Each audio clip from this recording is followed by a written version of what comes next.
name is Dami. I am 23 years old and I'm a worship leader based in Dundalk. So I basically heard about Inner Room through Instagram. So it's a wonderful platform. That's my answer. To be honest, it started when I was quite young. I was in church, basically spent my life in church. And I remember seeing one of the worship leaders at the time up on stage. And I was like, oh, I want to do that. I didn't know what it was.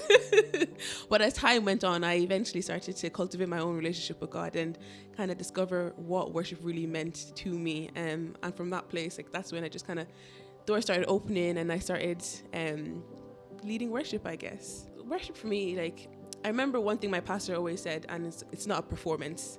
And I remember the day he said that to me, it really struck me that this goes beyond the stage.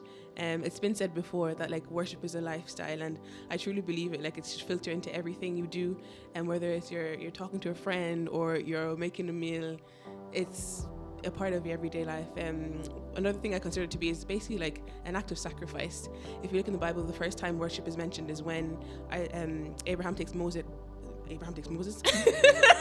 Not Moses, Isaac.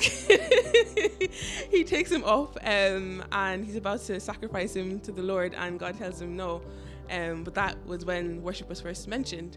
And so that kind of tells us that worship is an act of sacrifice. It's you laying your life down daily before the Lord and being like, okay, Lord, I'm struggling this part, have this, deal with this, and I'm leaving it at his feet.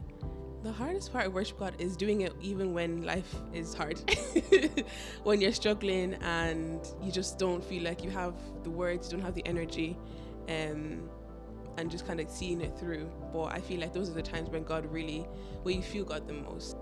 I really hope that as people tune into these sessions, that they won't be spectators, but they'll participate in what's happening, that they'll open their hearts to receive whatever it is that God is trying to say to them or do in their lives, and that it acts as a catalyst to their faith once again, and just sets people's hearts on fire for the Lord.